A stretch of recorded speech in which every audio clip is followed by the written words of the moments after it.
Hello student, today in our computer science paper seconds chapter 1 introduction to microprocessor and organization of 8085. In today's lecture we are going to see about the instruction cycle. Now what is the instruction cycle? Whenever any instruction is executed by a microprocessor, number of different operations are to be carried out by the microprocessor. जब भी कोई भी instruction execute होता है, number of operations वो वहां पे क्या होता है, माइक्रोप्रोसेसर परफॉर्म करता है. The clock achieves the overall control of the microprocessor operation of the microprocessor. Thus it takes several clock cycles to perform a particular operation. यहाँ पे number of clocks यहाँ पे क्या होते हैं, जनरेट होते हैं फॉर एक operation for the microprocessor. Microprocessor को परफॉर्म करने के लिए यहाँ पे नंबर ऑफ क्लॉक्स क्या होते हैं, यहाँ पे जनरेट होते हैं. तो यहाँ पे सबसे पहले देखेंगे what is T state. In microprocessor terminology the subdivision of an operation which equals to one clock period is called as an T state. यानी यहाँ पे एक ऑपरेशन परफॉर्म करने के लिए एक सब डिवीजन जो होता है, यानी एक क्लॉक जब यहाँ पे जनरेट होता है तो यहाँ पे उसको क्या बोलते हैं, एक टी स्टेट बोलते हैं. Okay, this is called as an T state. Now what is machine cycle? It is defined as the time required to complete any operation which is subpart of an instruction. कितना time लगने वाला है एक operation को complete करने के लिए, ये एक इंस्ट्रक्शन का सब पार्ट होता है. ओके, द मशीन साइकिल में consist of number of T states. यहाँ पे नंबर ऑफ टी स्टेट्स आते हैं एक मशीन साइकिल के अंदर. 8085 के अंदर 3 to 6 इतने टी स्टेट्स आते हैं, depend upon the machine cycle operation. यानी कौन सा ऑपरेशन वो परफॉर्म करने वाला है उस हिसाब से उतने टी स्टेट्स उस एक मशीन साइकिल के अंदर आ सकते हैं. यहाँ पे 3 से लेके तो 6 इतने टी स्टेट आते हैं एक 8085 माइक्रोप्रोसेसर के अंदर. यहाँ पे कुछ ऑपरेशन दिए हुए, मशीन साइकिल के ऑपरेशन दिए हुए जो यहाँ पे आ सकते हैं. First is the opcode fetching. Now what is the meaning of opcode? Opcode जो होता है ये हेक्साडेसिमल कोड होता है कोई भी ऑपरेशन परफॉर्म करने के लिए. यानी हर एक ऑपरेशंस के लिए एक ऑपकोड वहां पे दिया हुआ है, डिपेंड्स अपॉन द माइक्रोप्रोसेसर. यहाँ पे फर्स्ट सबसे पहले होता है fetch of the opcode from the memory. ये जो भी ऑपरेशन परफॉर्म होने वाले ये एक मेमोरी लोकेशंस के अंदर स्टोर होते हैं. तो मेमोरी लोकेशन से लेके माइक्रोप्रोसेसर तक जाने के लिए जो ऑपकोड होते हैं that is called as an opcode fetching. Next होता है मेमोरी रीड. मेमोरी में से कोई भी डेटा को अगर रीड करना है ये एक ऑपरेशन होता है. Next is the memory write operation. यानी मेमोरी में से राइट करना है. तब एक्नॉलेज एंड इंटरप्ट. जब भी कोई भी एक्नॉलेजमेंट आता है माइक्रोप्रोसेसर के लिए, जब भी कोई इंटरप्ट जनरेट होगा तब वहां पे एक मशीन साइकिल आएगा. हॉल्ट जब भी होगा, यानी सिंपली अगर हॉल्ट इंस्ट्रक्शन अगर आता है तो वहां पे हॉल्ट करना है तब एक मशीन साइकिल लगता है. उसके बाद में होल्ड अगर करता है यानी address data and the control tri state for the DMA channel operation अगर आता है वहां पे होल्ड करने के लिए अगर आएगा तो वहां पे मशीन साइकिल आएगा.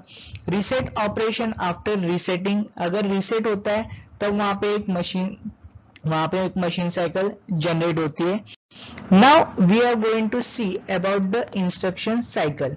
It is defined as the time required to complete the execution of an instruction. कोई भी पूरा एक इंस्ट्रक्शन को कंप्लीट करने के लिए कितना टाइम लगता है. सपोज अगर मुझे 2 नंबर का एडिशन करना है तो कितना टाइम लगेगा एडिशन के लिए.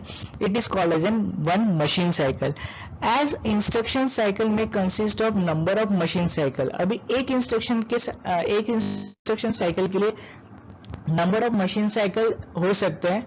फॉर 8085 एन इंस्ट्रक्शन साइकिल में consist of 1 to 5 machine cycle. 8085 के लिए यहाँ पे 1 से लेकर तो 5 इतने मशीन साइकिल हो सकते हैं. डिपेंड करता है कि कौन सा ऑपरेशन हम लोग परफॉर्म करने वाले हैं. ओके, अलग अलग माइक्रोप्रोसेसर के लिए अलग अलग मशीन साइकिल होते हैं, डिफाइन करते हैं. Thus any of the instruction when executed will require number of machine cycle to be performed and which require several T states. Okay, वहां पे जितने मशीन साइकिल लगेंगे उतने ही वहां पे टी स्टेट्स भी लगने वाले हैं। अभी एक मशीन साइकिल के अंदर 3 से लेके तो 6 इतने टी स्टेट्स आते हैं, तो यहाँ पे इंस्ट्रक्शन साइकिल के अंदर 1 से लेके तो 5 इतने मशीन साइकिल आ सकते हैं। ओके, नेक्स्ट इज द हम लोग देखेंगे डायग्रामेटिकल रिप्रेजेंटेशन की किस तरीके से यहाँ पे मशीन साइकिल जनरेट या फिर हमें लगने वाले हैं। ओके, यहाँ पे एक जो मशीन साइकिल यहाँ पे या एक क्लॉक जब यहाँ पे जनरेट हुआ, एक फ्रीक्वेंसी जब आई उसको बोलते हैं टी स्टेट। यहाँ पे एक 3 टी स्टेट मिलके यहाँ पे एक क्या हुआ, मशीन साइकिल जनरेट हुआ। यहाँ पे 2 मशीन साइकिल जनरेट करके यहाँ पे एक इंस्ट्रक्शन साइकिल हुआ। यहाँ पे अभी कोई तो भी एक इंस्ट्रक्शन यहाँ पे परफॉर्म हुआ है। यहाँ पे क्या हुआ है, यहाँ पे 2 मशीन साइकिल यहाँ पे लगे हुए हैं उस इंस्ट्रक्शन को परफॉर्म करने के लिए। तो ये 2 मशीन साइकिल के अंदर M1 के लिए यहाँ पे 3 टी स्टेट लगे और यहाँ पे M2 के लिए यहाँ पे 4 टी स्टेट लगे और यहाँ पे एक इंस्ट्रक्शन के लिए यहाँ पे 2 मशीन साइकिल यहाँ पे लगे हुए हैं। ओके, नेक्स्ट हम लोग देखेंगे कुछ क्वेश्चन जो 12th के अंदर बोर्ड एग्जाम्स के लिए आते हैं। The flag register of 8085 microprocessor contains the data 45H interprets is meaning. यानी यहाँ पे एक डेटा रखा हुआ है 45 फ्लैग रजिस्टर के अंदर, तो इसका मीनिंग क्या हो सकता है, तो ये हमें इंटरप्रेट करना है या फिर हमें बताना है उसके लिए। ओके, यहाँ पे गिवन में लिखना है the flag register 8085 contains the data 45H।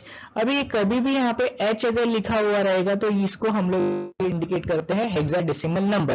Okay, 11th standard में हम लोग ने देखा था कि हेक्साडेसिमल टू बाइनरी किस तरीके से कन्वर्ट करना है। तो यहाँ पे सिंगल डिजिट को 4 डिजिट के अंदर यहाँ पे डिवाइड करना है। ओके, यानी यहाँ पे 4 है, यानी 4 का सबसे पहले बाइनरी नंबर देखना है, उसके बाद में 5 का बाइनरी नंबर वहां पे कन्वर्ट करना है। ओके, 4 किस तरीके से लिखते हैं 0 1 0 0। ओके, 5 को किस तरीके से लिखेंगे तो 0 1 0 1। ओके, यहाँ पे फ्लैग रजिस्टर सबसे पहले यहाँ पे ड्रॉ कर लेना है SZ AC P and SY, यानी क्या है sign flag, zero flag, auxiliary carry flag, parity flag and sign flag. उसके बाद में 45 को इस तरीके से लिखना है 0 1 0 0। ओके, यानी ये जो हम लोग ने बाइनरी नंबर निकाला था उसको इस तरीके से लिख लेना है 0 1 0 1। ओके, अभी इसका मीनिंग बताना है। यानी यहाँ पे साइन फ्लैग 0 है। ओके, 0 का मीनिंग होता है रीसेट और 1 का मीनिंग होता है set. Okay, here sine flag is reset, this means that the result is positive. अगर साइन फ्लैग 0 रहेगा तो यहाँ पे आंसर क्या आने वाला है, पॉजिटिव आने वाला है। यहाँ पे जो 0 flag is set, it means that the answer is 0। यानी अगर 0 फ्लैग सेट होता है यानी एक्यूमुलेटर के अंदर जो भी अरिथमेटिक ऑपरेशन या और लॉजिकल ऑपरेशन परफॉर्म हुआ है उसका रिजल्ट 0 आया हुआ है। ओके, यहाँ पे ऑक्सिलरी कैरी फ्लैग क्या है 0 है। यानी इसका मीनिंग क्या हुआ कि D3 में से D4 के अंदर या फिर 4th बीट में से 5th बीट के अंदर कोई भी वहां पे कैरी जनरेट नहीं हुआ है, इसलिए ऑक्सिलरी कैरी फ्लैग क्या हो गया, रीसेट हो गया। ओके, नेक्स्ट क्या है पैरिटी फ्लैग। पैरिटी फ्लैग क्या हो गया, 1 हो गया। पैरिटी फ्लैग अगर 1 होता है यानी एक्यूमुलेटर के अंदर जो भी रिजल्ट आया हुआ है उसके अंदर नंबर ऑफ वंस जो रहेंगे, नंबर ऑफ वंस यानी यहाँ पे जितने भी नंबर ऑफ वंस रहेंगे वो कितने रहेंगे, इवन रहने वाले, इसलिए यहाँ पे पैरिटी फ्लैग क्या हो गया, 1 सेट हुआ है। उसके बाद में कैरी फ्लैग है, यानी 8 बिट में से 9 बिट के अंदर यहाँ पे क्या हुआ, कैरी जनरेट हुआ है या फिर कोई तो भी बोरो हुआ है, इसलिए यहाँ पे कैरी फ्लैग क्या हो गया है, सेट हो गया। ओके, उस तरीके से यहाँ पे आंसर के अंदर लिखना है। नेक्स्ट और एक एग्जांपल देखते हैं। इन 8085 microprocessor the flag register contents is 3CH interprets is meaning. अभी यहाँ पे 3C इसका कन्वर्जन करेंगे। 3 के लिए हम लोग लिखेंगे 0011 और C यानी क्या होता है, इसको बोलते हैं हम लोग 12। ओके, A डिनोट करता है 10, B डिनोट करेगा 11 और C डिनोट करेगा 12। ओके, हेक्साडेसिमल के लिए C is indicated as a 12, इसलिए यहाँ पे लिखेंगे 1100. Again flag register, sign flag, zero flag, auxiliary carry, parity flag and the carry flag. Okay, यहाँ पे उसका जो भी बाइनरी कन्वर्जन है हम लोग उसको नीचे लिख देंगे 00111100. ओके, हियर अभी सबसे पहले साइन फ्लैग क्या है, यहाँ पे 0 है. 0 है यानी आंसर क्या होगा, यहाँ पे पॉजिटिव होने वाला है. ओके, इसलिए हम लोग क्या बोलेंगे, sign flag is reset, it means that the result is positive और unsigned. Next, zero flag is reset. It means that the answer in the accumulator is non-zero. Okay, after the execution of arithmetic or the logical operation, the auxiliary flag is reset.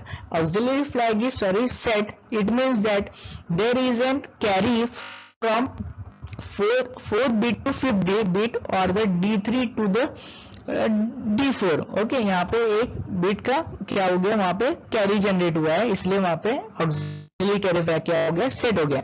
अब parity flag is यहाँ पे क्या हो गया, 1 हुआ है. क्या parity flag is 1, it means that the answer in the accumulator contains the even number of ones, यानी यहाँ पे इवन नंबर ऑफ वंस रहेंगे, इसलिए यहाँ पे पैरिटी फ्लैग क्या हो गया, सेट हो गया. कैरी फ्लैग क्या हो गया, यहाँ पे कैरी फ्लैग क्या हो गया, यहाँ पे रिसेट है, यानी यहाँ पे कोई भी कैरी और द बोरो क्या हुआ है, यहाँ पे जनरेट नहीं हुआ है. All other flag positions of the registers are undefined. Okay, इस तरीके से इसको सॉल्व करना है. Thank you.